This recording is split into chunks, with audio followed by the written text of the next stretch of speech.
नमस्कार दोस्तों, आज चलेंगे हम लोग 10वीं क्लास के हिंदी काव्य खंड की तीसरा चैप्टर, जिसका नाम है अति सुधो स्नेह कुमार। इसका लेखक है घनानंद। और घनानंद ने प्रेम में धोखा खा करके, प्रेम में जुदाई पा करके एक काव्य की रचना की है और बहुत ही सुंदर शब्दों में इन्होंने इस काव्य की रचना किया है। अपने दर्द की जो दुख है दिल की, उन्होंने इस कविता के माध्यम से बताने का प्रयास किए हैं। तो चलिए हम लोग आज घनानंद के जीवनी के बारे में देखें। तो घनानंद का जन्म 1689 ईस्वी में, घनानंद का जन्म 1689 ईस्वी की आसपास हुआ।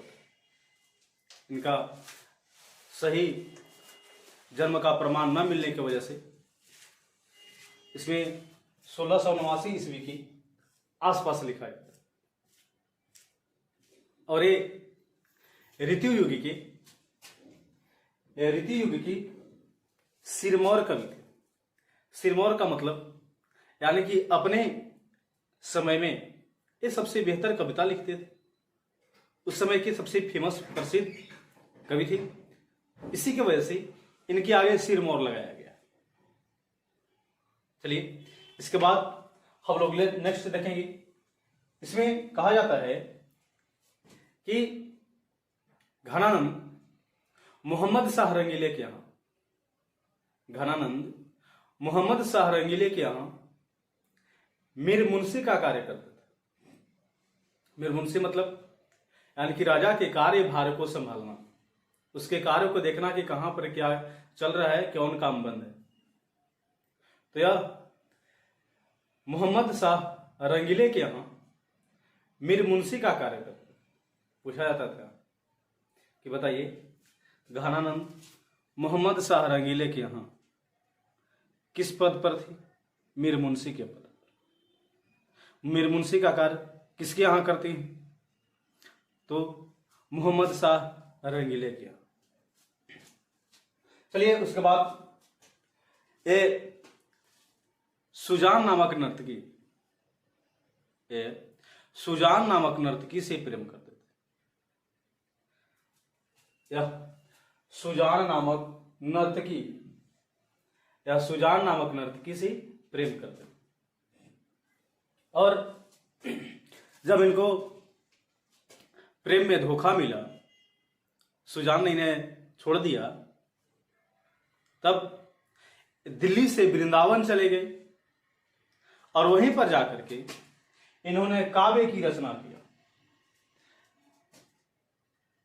यह सुजान नामक नर्तकी से प्रेम करते थे और उनसे धोखा खाने के बाद दिल्ली से वृंदावन चले गए और वहीं पर इन्होंने काव्य की रचना आरंभ की। चलिए उसके बाद देखते हैं कि जब नादिर शाह के सैनिकों ने दिल्ली पर आक्रमण किया, नादिर शाह के सैनिकों ने जब 1739 ईस्वी में, नादिर शाह के सैनिकों ने जब 1739 ईस्वी में दिल्ली पर आक्रमण किया, तो इसके साथ साथ वृंदावन पर भी अधिकार कर लिया। और जब उनके नादिर शाह के सैनिकों ने घनानंद से पूछा कि जर जर जर, जर मतलब होता है सोना, 3 बार पूछा जर जर जर, सोना कहाँ है, सोना कहाँ है, सोना कहाँ है। तो घनानंद ने रज रज रज, रज मतलब होता है धूल, धूल धूल, धूल कहते हुए यह नादिर शाह के सैनिकों के हाथों में मिट्टी उठा करके दे देते। तो नादिर शाह के सैनिकों ने इन्हें वहीं पर गोली मार करके इनकी हत्या कर देता है। पूछा जाता है कि नादिर शाह के सैनिकों ने कहां पर आक्रमण किया? दिल्ली पर। कब किया? 1739 ईस्वी। जब इन्होंने 1739 ईस्वी में आक्रमण किया दिल्ली पर, तो वृंदावन पर भी अधिकार कर लिया इसके साथ साथ। और जब घनानंद से पूछा कि सोना सोना सोना कहाँ है, तो घनानंद ने मिट्टी उठाते हुए रज रज रज कहकर उनके हाथों में, सैनिकों के हाथों में दे दिया। और नादिर शाह के सैनिकों ने अपने बंदूक से इनकी हत्या कर देता है। तो यहां से पूछा जाता है कि घनानंद की मृत्यु किसके द्वारा किया गया, तो घनानंद की मृत्यु नादिर शाह के सैनिकों के द्वारा 1739 ईस्वी में किया गया। घनानंद की मृत्यु नादिर शाह के सैनिकों के द्वारा 1739 ईस्वी में किया गया। चलिए इसके बाद हम लोग नेक्स्ट देखते हैं, घनानंद को प्रेम का पीर कवि के नाम से जाना जाता है।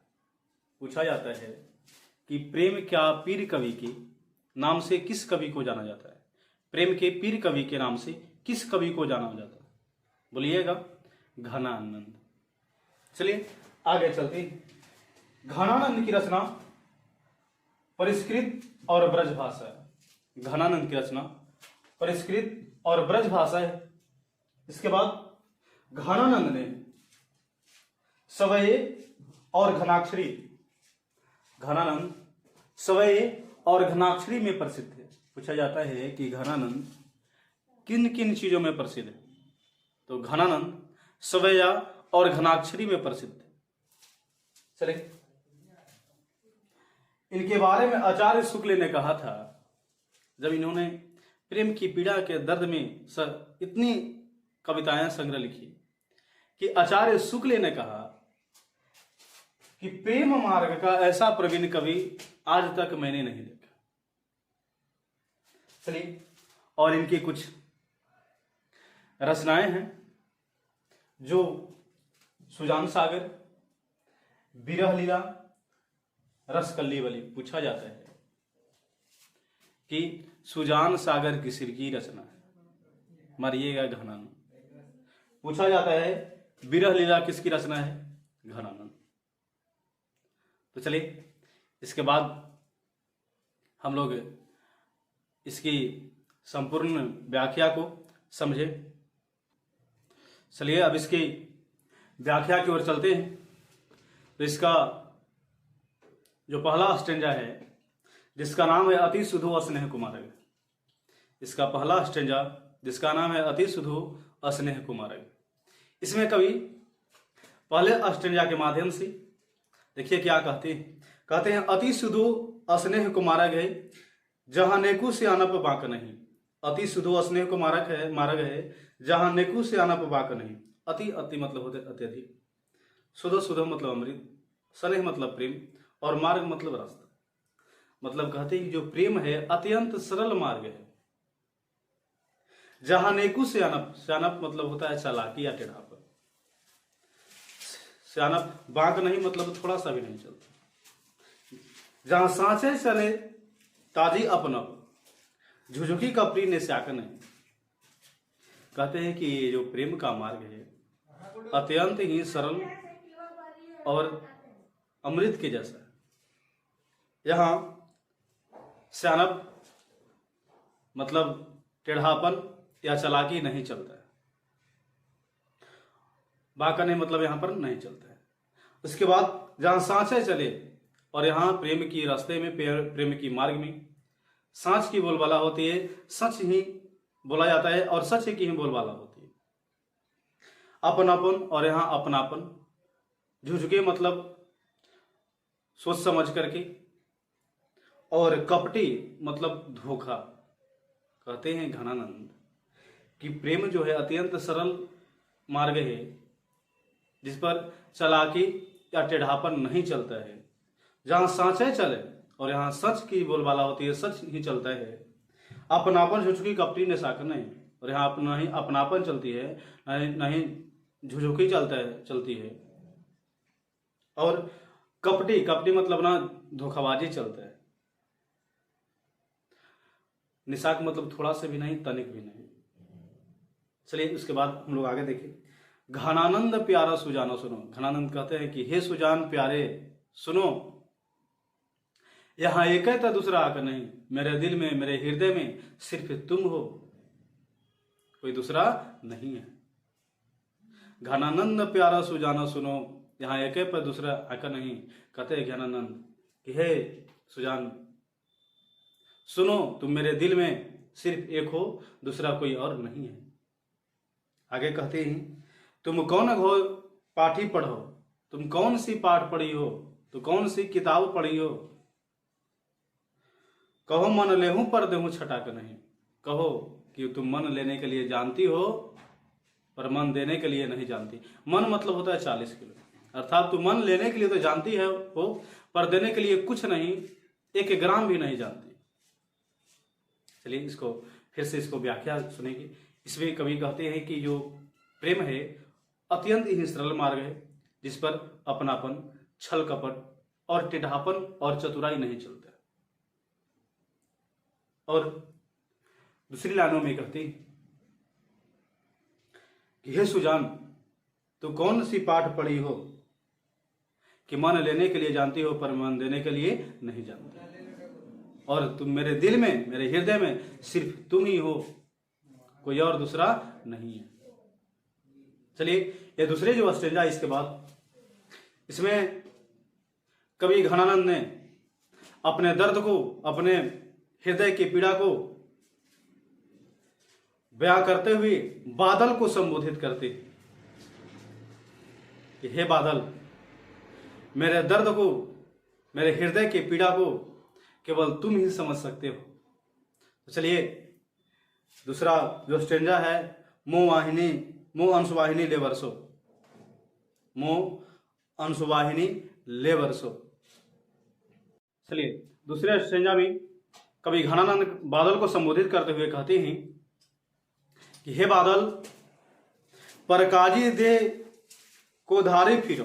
परकाजी मतलब दूसरे के कार्य के लिए, दे मतलब शरीर, धारी मतलब धारण करना, और फिरो मतलब इधर उधर चलना, और पर्जन्य मतलब होता है बादल।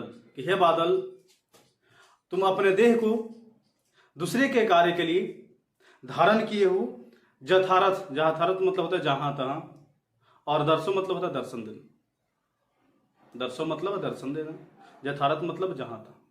कहते हैं कि परकाजे ही देह को धारे फिरो करके, हे बादल, हे जथार, हे पर्जन्य,